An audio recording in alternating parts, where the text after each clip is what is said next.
Assalamualaikum warahmatullahi wabarakatuh. Ketemu lagi dengan pelajaran akidah halak.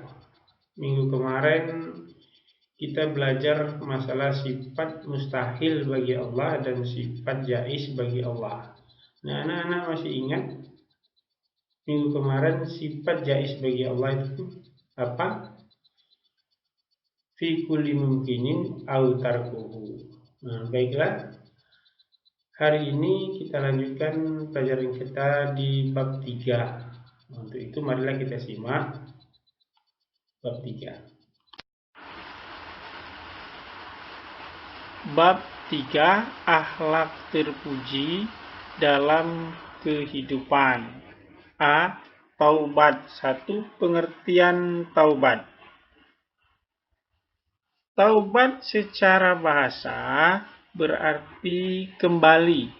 Secara istilah, taubat berarti kembali ke jalan yang benar dengan didasari keinginan yang kuat dalam hati untuk tidak kembali melakukan dosa-dosa yang pernah dilakukan sebelumnya.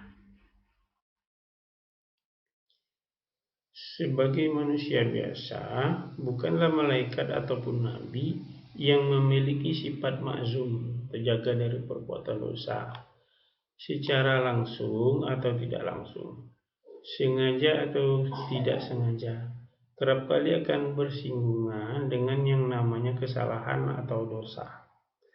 Baik kesalahannya sebagai makhluk individu yang berhubungan langsung dengan Allah, maupun sebagai makhluk sosial yang berhubungan dengan anak Adam yang lain.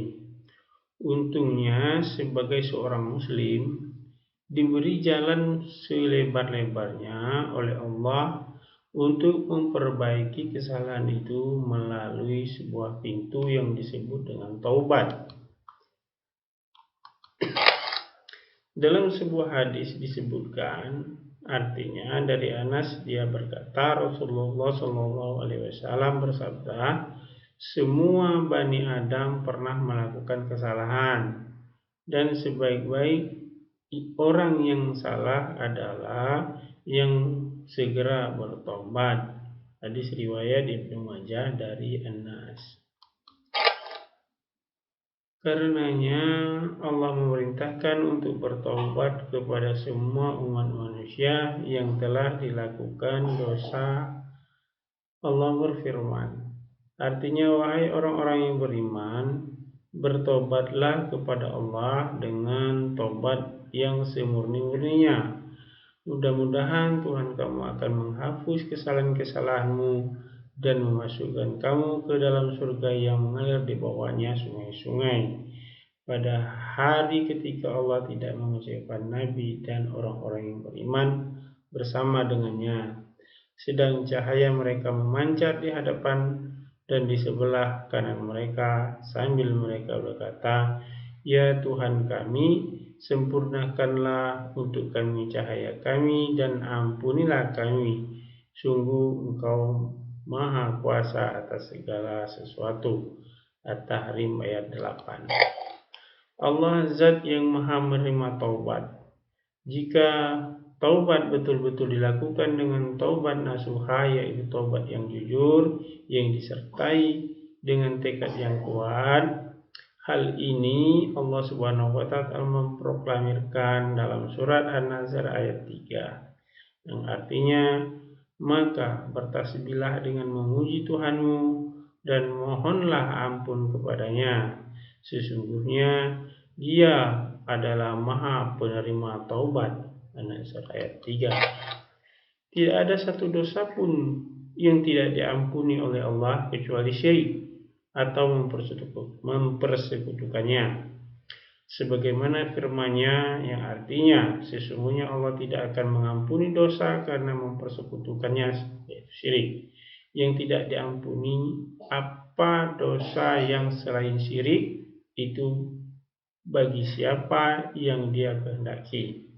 Barang siapa mensekutukan Allah, maka sungguh dia telah berbuat dosa yang besar. Nisa ayat 48. Nah, jelas bahwa Allah itu Maha Pengampun.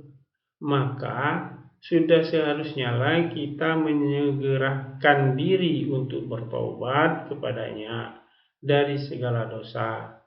Tobat dengan sebenar-benarnya tobat atau semurni-murninya tobat yang biasa disebut dengan taubatan nasuha. Rasulullah SAW pernah bersabda yang artinya, hai manusia, bertobatlah kepada Allah dan mintalah ampunan kepadanya. Sesungguhnya aku sendiri bertobat dalam sehari 100 kali. Hadis riwayat Muslim. Betapa manusia termulia yang mendapat jaminan surga, bahkan surga tidak akan dibuka sebelum beliau masuk, bertaubat 100 kali dalam sehari semalam.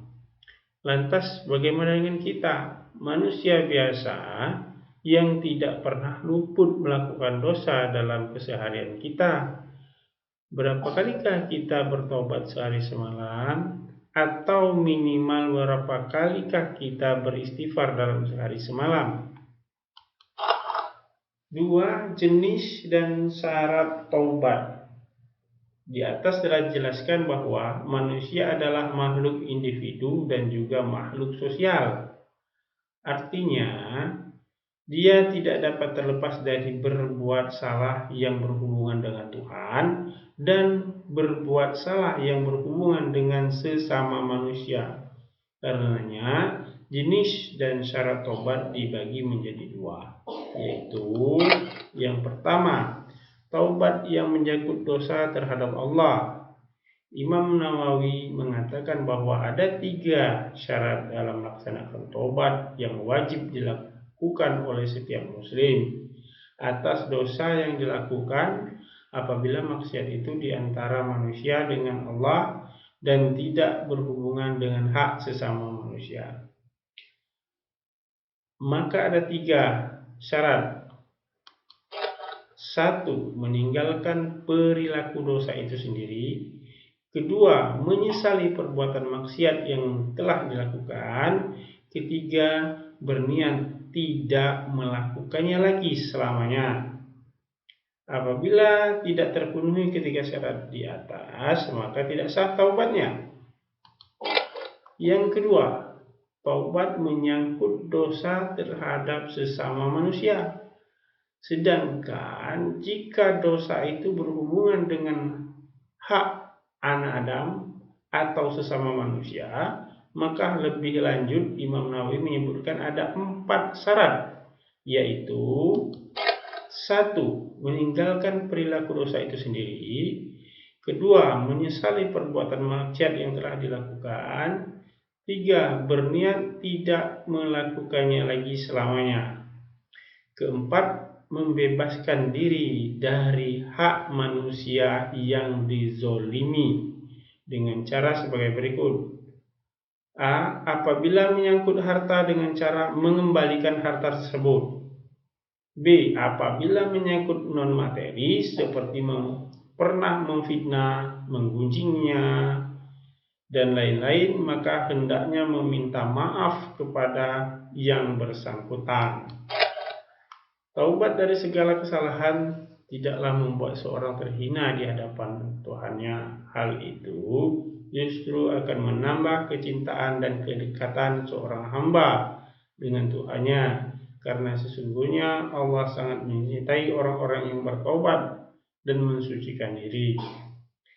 Sebagaimana firman-Nya dalam surat Al-Baqarah ayat 122, yang artinya, sesungguhnya Allah menyukai orang-orang yang bertaubat dan menyukai orang-orang yang mensucikan diri. 3. Dampak positif perilaku bertobat. Dampak positif bertobat dirasakan oleh pelakunya sendiri dan orang lain. Adapun dampak positifnya antara lain sebagai berikut.